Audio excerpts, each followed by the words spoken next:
Bien-aimés dans le Seigneur, bonjour, shalom. Selon que vous nous suivez dans votre canapé, dans votre voiture, à la télé, sur vos téléphones. Et nous vous invitons massivement à vous abonner sur notre chaîne YouTube Clé de David, afin de vous permettre de rester connecté, peu importe là où vous vous trouvez. Nous voulons vous dire que nous sommes contents de vous rencontrer dans cette tranche appelée Maombi. Maombi, c'est une tranche d'enseignement basée sur la prière. Maombi, c'est une tranche qui nous permet d'être en contact direct avec les principes originaux, selon que Dieu voulait dans la prière au commencement. Parce que la Bible dit au commencement, il n'en était pas ainsi. Pour ceux qui sont fidèles à notre chaîne Clé de David, pour ceux qui nous suivent depuis longtemps, nous allons commencer à enseigner sur la prière dans cette tranche en apportant des éléments nouveaux par rapport à la compréhension de la prière. Loin de nous l'idée de rejeter tout ce que nous avons appris sur la prière, mais nous allons apporter juste un élément nouveau qui permet que dans notre marche avec le Seigneur, qui est la fluidité des communications entre Dieu et nous. Nous avons dit que la prière, ce n'est pas une formalité. La prière, ce n'est pas une récitation. La prière, c'est être en mesure d'élever son âme vers Dieu.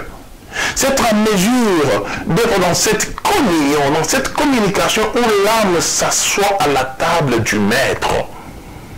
Nous avons démontré avec des Écritures que depuis la création jusqu'à nos jours, Dieu, quand il a créé l'homme, c'était de la boue qui s'est transformée en chair, mais à l'intérieur de l'homme, il y a eu quelque chose de particulier, qui n'est pas venu de la terre, qui n'est pas venu d'une substance extérieure, non, qui est venu de Dieu lui-même. La Bible dit qu'il souffla sur l'homme et l'homme devint une âme vivante. Après ça, nous allons parler du besoin de la prière. Et aujourd'hui, nous voulons parler d'un point qui va faire à ce que nous puissions continuer dans cette marche, dans cette quête de comprendre la prière, qui est un sujet vaste pour lequel beaucoup d'éminents prédicateurs ont parlé. Ils parlent et parleront même après nous. La prière, c'est un privilège que Dieu a offert à l'homme. La prière, c'est un privilège que Dieu a offert à l'homme. Ce privilège, Dieu l'offre à l'homme au moyen de Jésus-Christ de Nazareth. Ce privilège, Dieu l'offre à l'homme au moyen de Jésus. J'aimerais que tu puisses souligner, que tu puisses retenir ça. La prière, c'est un privilège que Dieu a offert à l'homme au moyen de Jésus. Dans la Bible, il est écrit, tout ce que vous demanderez à mon Père, en mon nom. C'est-à-dire, au nom de Jésus, le Père fera quoi? Le Père réalisera ce qu'on demande. Cela veut dire que l'exaucement de la prière, l'accomplissement de la prière, la réalisation, la matérialisation de la prière est étroitement liée à Jésus. Une prière qui est faite en dehors de Jésus, il faut se poser des questions. Il n'y a aucun autre nom qui ait été donné par lequel nous pouvons être en communion directe avec Dieu. C'est ainsi que nous disons ce jour que la prière sans Jésus, il faut se poser des questions. La prière, nous la faisons au nom de Jésus. C'est un privilège. Mais la question que nous devons nous poser, d'où provient le besoin de la prière? Ou quand est-ce que l'homme a commencé à prier pour la première fois? Si nous devons répondre à cette question, en revenant sur la définition classique de la prière que nous avons apprise depuis tous ces temps, pour dire que la prière c'est une communication entre l'homme et Dieu, nous voyons que lorsque Dieu a fait le travail de la création, Il a créé toutes les choses qui existent, que nous connaissons, les visibles et les invisibles. Il n'y avait jamais eu une communication entre lui et ses créatures. Mais lorsque Dieu a créé l'homme, il a établi les moyens de la communication entre l'homme et Dieu. Dieu n'avait jamais parlé à un animal. Dieu n'avait jamais parlé à une bête. Dieu n'avait jamais parlé à un arbre. Dieu n'avait jamais parlé à la terre. Mais lorsqu'il a créé l'homme, lorsqu'il a fait l'homme, il a dit, faisons l'homme à notre ressemblance. Il a établi un moyen de communication entre l'homme et lui. C'est là qu'est partie la prière. La première prière a été faite par l'homme après sa création. La première communication entre l'homme et Dieu, nous la voyons établie depuis la création. Donc les besoins de la prière viennent de la création de l'homme. Un homme qui n'a pas la nature de Dieu en lui n'a pas le besoin de la prière. Un homme qui n'a pas la nature de Dieu en lui n'a pas le besoin de la prière. Parce que au début de la création, le besoin de la prière a été institué par Dieu. Dieu a créé l'homme. Nous pouvons voir cela dans Genèse chapitre 1, 26, l'histoire de la création. Dieu a créé l'homme, il a fait toutes ces choses, mais après tout, il a établi une manière de communiquer, un moyen de communiquer entre lui et l'homme. La Bible dit que chaque soir Dieu venait, il voyait Adam, il voyait Ève, il parlait, il communiquait. Il y avait une étroite collaboration entre l'homme et Dieu. Et l'homme revenait avec Dieu, Dieu passait du temps avec l'homme. C'est déjà ça la prière. L'âme de l'homme était pure. L'âme de l'homme n'avait pas d'obstacle vis-à-vis de Dieu. L'homme pouvait directement accéder au trône de Dieu et commencer à communiquer. Donc si tu comprends bien, le besoin de la prière vient de la création. Le besoin de la prière vient de la nature de Dieu que nous avons en nous. Détrompez-vous. Même ceux qui disent qu'ils n'aiment pas Dieu, même ceux qui disent qu'ils sont des athées, Dieu a placé dans chaque homme la pensée de l'éternité. C'est donc si vous voyez quelqu'un qui ne connaissait pas Dieu, un événement qui se passe dans la vie, une circonstance qui se passe dans la vie, cette personne court vite à Dieu. Elle vient chercher Dieu. Parce que l'homme a été créé à la nature de Dieu et ses besoins de la prière, il est en lui. Mais pourquoi Dieu a placé ses besoins de la prière dans l'homme? Pourquoi Dieu a placé ses besoins dans l'homme? Jusque-là, je suis à la création, je parle de ses besoins de la prière. Dieu, en créant l'homme en le plaçant sur la terre, il avait prévu que l'homme puisse dominer sur tout ce qui existe sur la terre. Que l'homme puisse régner sur toutes les autres créatures de Dieu. Il a pris une partie de lui-même, il a placé ça dans l'homme. Cette domination de l'homme sur la terre se faisait tant que l'homme était en harmonie avec Dieu. Tant que l'homme était en communication avec Dieu, l'homme pouvait dominer les animaux, l'homme pouvait dominer les herbes sauvages, l'homme pouvait dominer la mer, l'homme pouvait dominer tout ce qui existe parce que l'homme était en harmonie et d'une manière parfaite avec Dieu. Lorsque ces besoins-là, lorsque l'homme était constamment en présence de Dieu, il dominait calmement la terre. Mais lorsque ça a été rompu, lorsque ça a été brisé, lorsque l'ennemi, écoutez-moi bien, lorsque l'ennemi est venu vers Adam et Ève, lorsque le diable est arrivé dans la vie d'Adam et Ève, qu'est-ce qu'il a fait? Il a juste mis un blocage entre l'homme et Dieu. Il a juste mis une barrière entre l'homme et Dieu. De telle sorte qu'après l'acte de la consommation du fruit, Adam et Ève étaient partis se cacher loin de Dieu. Ils avaient arrêté, ils ont interrompu le canal de communication avec Dieu. Et c'est là qu'a commencé les malheurs. Est-ce que vous comprenez cela? La prière. Donc, lorsque l'ennemi vient dans la vie d'un enfant de Dieu, lorsque le diable entre dans ta vie, mon frère, ma soeur, la première chose qu'il va faire, c'est briser l'élan de ta prière avec Dieu.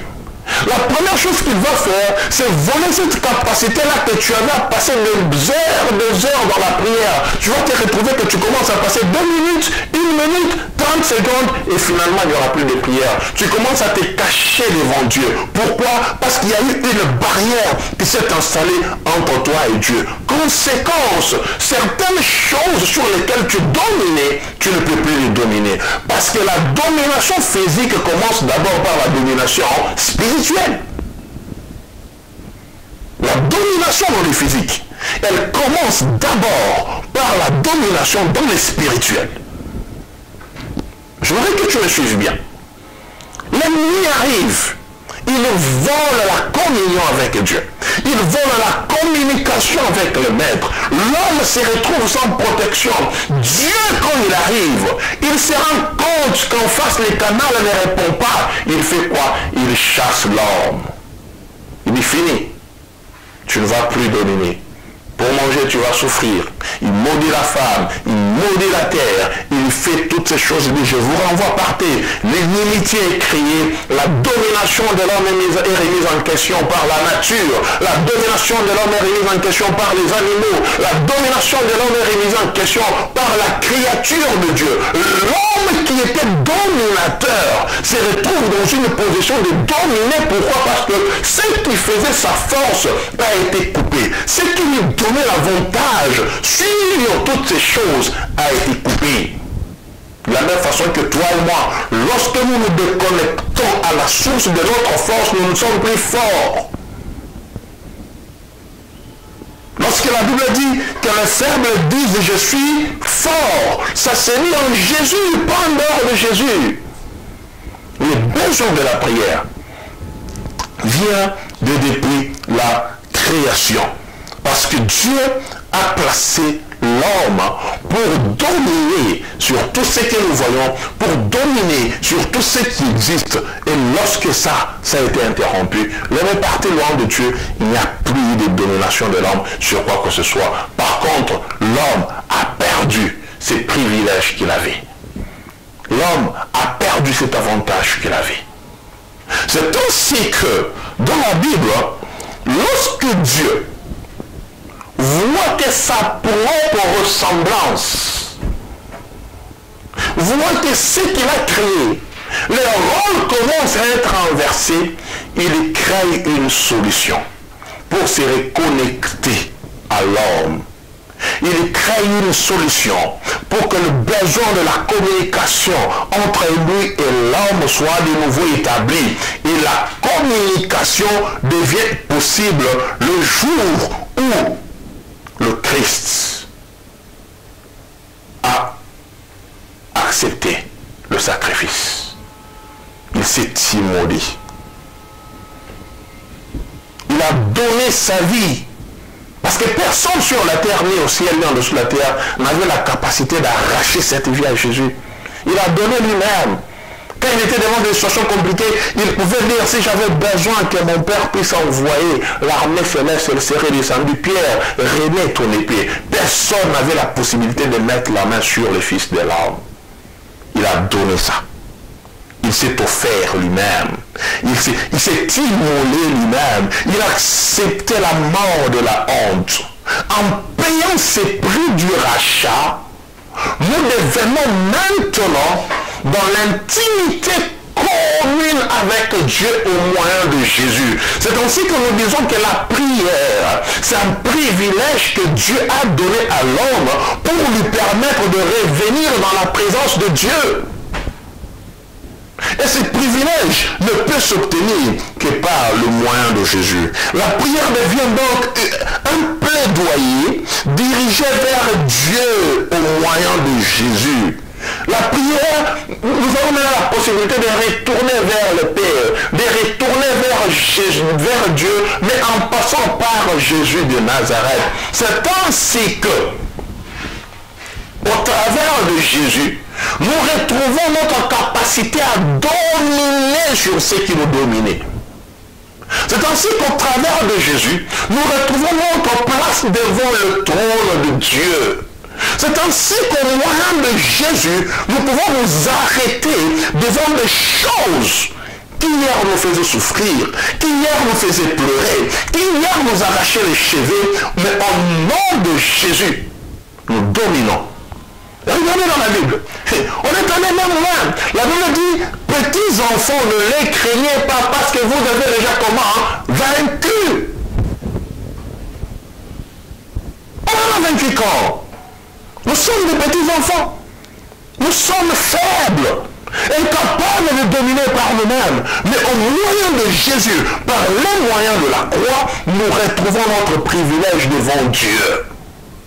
Tu dois comprendre qu'en refusant de prier, lorsqu'on te bloque, lorsque les besoins de la prière ne plus en toi, l'ennemi est en train juste de t'amener à rester dans la position de prédominer, mon frère, ma soeur. Même quand tu pleures, prie. Même quand tu es content, prie. Même quand tu as l'impression que tout ne va pas, prie. Parce qu'en étant constamment devant le trône de Dieu, tu vas t'attirer les avantages. Vous savez, cette femme juive, en Israël, elle a dit à Dieu Père, la nourriture que tu dis qu'elle est réservée au Fils de l'homme, qui ne peut pas être donnée aux chiots. Mais même les chiots mangent les miettes qui tombent de la table quand l'homme mange. Mais pour que ces chiots-là mangent les miettes qui tombent de la table, il faut que les choses se retrouvent où? Se retrouvent dans la présence de Dieu. Qu'est-ce que je veux dire? Même si tu te considères que tu es le plus pécheur, même si tu te considères que tu es le plus, c'est toi qui souffres le plus, même si tu te considères que tu es le plus indigne, avec cette façon que tu es, viens honnêtement devant Dieu, le Père va t'accueillir. La prière, c'est pas question de statut. La prière, c'est pas question de qui est saint. La prière, c'est pas question de qui a péché plus.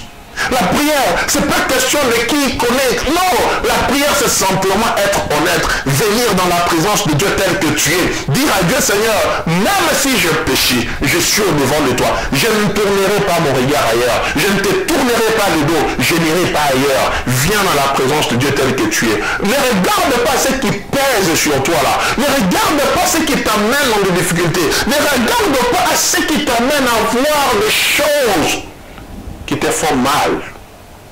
Mais viens simplement tel que tu es dans la présence de Dieu. Pourquoi? Parce que la prière, c'est un privilège que Dieu a offert à l'homme au moyen de Jésus-Christ de Nazareth. Vous savez, il y a des gens, quand ils prient pour la première fois dans leur vie, ils se sentent un peu étrangers. Ils se disent qu'ils parlent à un être imaginaire. Pourquoi? Parce qu'en face, ils pensent n'avoir personne qui les écoute, n'avoir personne qui les entend. Bien-aimé, ne tombe pas dans ces pièges. Parce que l'ennemi fait que tu te sentes étranger dans la maison de ton Père. 1 Jean chapitre 5, verset 14. Tu vas lire ça à la maison. Ça va nous aider à comprendre ce que Dieu veut et nous pouvons même lire ça ensemble. 1 Jean 5. Ouvre la Bible à la maison. Nous allons lire ensemble. 1 Jean chapitre 5. Nous allons lire le verset 14. Nous pouvons commencer par le verset 13. Je lis dans la version parole, dans la version sévère. Je vous ai écrit cela pour que vous sachiez que vous avez la vie éternelle, vous qui croyez au Fils de Dieu. Et voici quelle assurance nous avons devant Dieu. Si nous demandons quelque chose qui est conforme à sa volonté, il nous écoute. Et si nous savons qu'il nous écoute, nous savons aussi que l'objet de nos demandes nous est acquis. Si nous demandons quelque chose qui est conforme à sa volonté, Dieu nous écoute. Dieu nous écoute. C'est quoi la volonté de Dieu par rapport à ta vie? Depuis la création, la volonté de Dieu, c'est que tu domines sur ce qui est en train de te dominer là.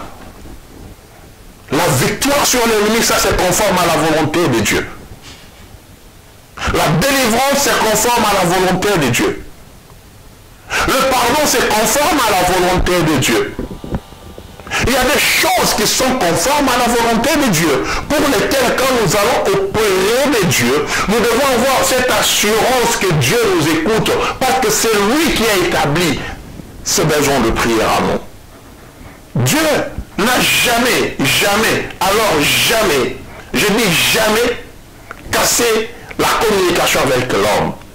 Même quand l'homme a fait des choses pas correctes, Dieu a maintenu cette possibilité de communiquer. Dieu a maintenu cette possibilité de faire des choses normales avec l'homme. Les problèmes se trouvaient dans notre camp. C'est ainsi que, lorsque nous avons eu le deuxième privilège d'être de nouveau en harmonie avec Dieu, au moyen de Jésus, nous n'avons pas le droit de faire marche arrière. Nous avons l'assurance que si nous demandons, nous avons l'assurance que nous avons, voici quelle assurance nous avons devant Dieu. C'est quelle assurance que nous avons devant Dieu? Si nous demandons quelque chose qui est conforme à sa volonté, il nous écoute. Et si nous savons qu'il nous écoute, écoutez, il y a encore un problème. On dit, si nous savons qu'il fait quoi? Qu'il nous écoute. C'est-à-dire que si tu ne sais pas que Dieu t'écoute, il y a un blocage qui vient de ta part. Si nous savons qu'il nous écoute, pourquoi j'insiste sur cette partie? Parce que Adam, en fuyant la présence de Dieu, il est allé se cacher. Il avait l'impression que Dieu ne l'écoutait pas. Mais lorsque Dieu est venu, quand il a crié, Adam, où es-tu? Quand il a répondu, malgré son état de péché, Dieu l'a écouté. Le Seigneur n'avait jamais bouché ses oreilles. Malgré son état de péché, Dieu l'a écouté. C'est pour te dire que peu importe l'état que tu es en train de traverser, peu importe ce que tu es en train d'endurer maintenant, je veux que tu saches que Dieu t'écoute. Peu importe ce que toi tu es en train de traverser maintenant, je veux que tu saches que tu as l'assurance que Dieu t'écoute. Je dis Dieu t'écoute. Le fait de ne pas croire que Dieu t'écoute devient un blocage dans ta communion, dans ta relation avec Dieu.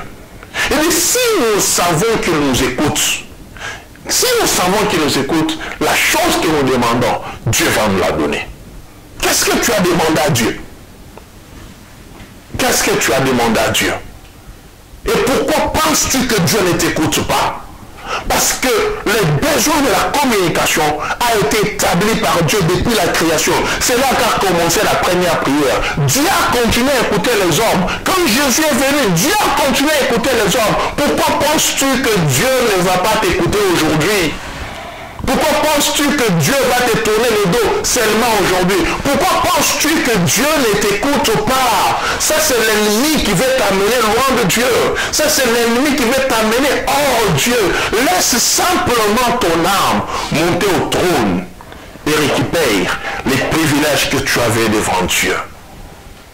Laisse ton âme dire à Dieu, Seigneur, depuis la création, tu avais établi ces moyens de communication avec moi. Ce n'est pas maintenant que les choses vont changer. Toi qui me suis, j'aimerais qu'on passe ce moment où on parle maintenant à Dieu. J'aimerais qu'on mette ces enseignements en pratique. Ne laisse pas passer ces moments. J'aimerais sincèrement que tu parles à Dieu. J'aimerais sincèrement que tu regardes, que je te pose des questions. Pourquoi pourquoi les besoins de la prière a disparu dans toi? C'est depuis quel jour? C'est depuis quelle période? C'est depuis quelle époque que tu es en train de sentir cette lourdeur sur ton corps? Que tu es en train d'avoir cette incapacité à prier? Que tu es en train d'avoir ces moments de difficulté où tu te retrouves seul, mais tu ne sais pas dire un mot à Dieu? Réfléchis bien. Maintenant, j'aimerais que tu dises à l'ennemi, tu peux tout me voler, mais tu ne me voleras pas ma communion avec Dieu. My God. Vous pouvez tout prendre, mais laissez-moi communiquer avec mon Père. Laissez-moi communiquer avec mon Dieu. Vas-y avec moi, dis ça à Dieu. Nous oignons, mais laissez-moi la communion avec Dieu. Parce que ça, c'est quelque chose qui est lié à ma nature. Ma relation avec Dieu a été restaurée par le Christ. S'il m'a écouté pendant que j'étais pécheur, aujourd'hui j'ai l'assurance que Dieu m'écoute encore plus. Aujourd'hui j'ai l'assurance que Dieu m'écoute encore plus. Et si j'ai l'assurance que Dieu m'écoute encore plus, je sais que ce que je demandais à Dieu, il va le réaliser. Je m'aimerais dire à mon frère, je m'aimerais dire à ma soeur qui est secouée, qui est fatiguée par le vent que tu es en train de traverser, il y a un Père au trône. Il y a un Père qui t'écoute. Seigneur, Satan, tu as échoué. Tu as totalement échoué. Tu pouvais tout prendre, mais tu m'as laissé au moins la capacité de revenir vers mon Père, de lui parler, d'être en communion avec lui. Seigneur, je te prie que ce besoin de la prière ne soit plus jamais envolé dans les cœurs de l'homme. Que ce besoin de la prière ne soit plus jamais volé dans mon cœur. Que ce besoin de la prière n'aille plus jamais loin de moi. Qu'à tout moment, Seigneur, ça bouillonne dans mon cœur. Que à tout moment, Seigneur, ça monte dans mon cœur pour permettre que je sois attaché à ton trône.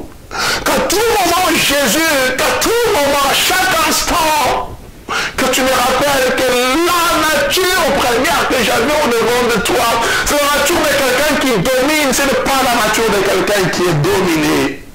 Ce que je suis en train de traverser ne m'emportera pas, parce que ce n'est pas venu pour me dominer. Le temps où j'étais dominé est révolu. Le temps où j'étais dominé est terminé. Le temps où les choses m'encombraient, me faisaient tomber, terminé. J'entre dans un air nouveau. J'entre dans une nouvelle période de l'intimité avec Dieu. Dans une nouvelle période de la grande réalisation avec Dieu. Parce que la Bible me dit que si tu n'as point épargné ton propre Fils Jésus, comment ne nous donneras-tu pas toutes choses avec Jésus? Ces privilèges que nous avons eus, ces privilèges que nous avons au travers de Jésus, ces privilèges que nous avons maintenant, mon frère, ma soeur, au travers de Jésus, c'est de croire en la grande puissance obtenue au moyen de l'œuvre de la croix. Quand tout le monde ne croit pas, nous croyons que l'œuvre de la croix, c'est la solution ultime, c'est le chaos que notre Dieu a infligé à l'ennemi. Seigneur, tu es tout. Seigneur, je souhaite que maintenant, alors que nous sommes à genoux, en train de parler au trône, alors que nous sommes dans ta présence, que la puissance du Saint-Esprit descende pour briser tout ce qui dominait la vie de tes enfants, pour briser tout ce qui pesait sur leur vie au nom puissant de Jésus. Père, que rien ne résiste. La Bible dit que tout genou fléchit, toute langue confesse que tu es Seigneur. Que les genoux de difficulté fléchissent maintenant au nom puissant de Jésus. Mon frère, ma soeur, évoque la difficulté que tu traverses maintenant là où tu es. Parle à Dieu. Déclare que je suis vainqueur sur cette maladie. Déclare que la délivrance entre dans mon foyer. Déclare que je suis dominateur et non dominé au nom de Jésus. Parce que depuis la création, c'était ça la volonté de Dieu. Yahweh, Yahweh, sur ton trône, nous voulons retrouver ta nature. Nous voulons la vivre. Nous voulons la voir avec nous. Nous voulons qu'à chaque moment, à chaque instant, nous puissions, Maître, avoir cette possibilité de te regarder, de te dire que nous sommes fiers de t'appartenir. Nous sommes fiers d'être appelés chrétiens, parce que c'est ça notre victoire. Reçois cette bénédiction dans ta famille, que cela se réalise maintenant sur tes enfants, sur tes entreprises, sur ton mari. Que la domination de Dieu soit ton partage. Que tout ce qui te dominait cède de place maintenant, au nom puissant de Jésus. Le nom devant qui mes genoux sont par terre. Le nom devant qui j'ai fléchi mes genoux. Et que je confesse qu'il est Seigneur. Parce que j'ai l'assurance qu'il m'écoute. Et si j'ai l'assurance qu'il m'écoute, c'est que j'ai demandé, j'ai aussi l'assurance que Dieu va le réaliser dans ta vie, dans ma vie. C'est là au nom de Jésus. Au nom de Jésus. Au nom de Jésus. Soyez bénis et transformés à l'image de Jésus.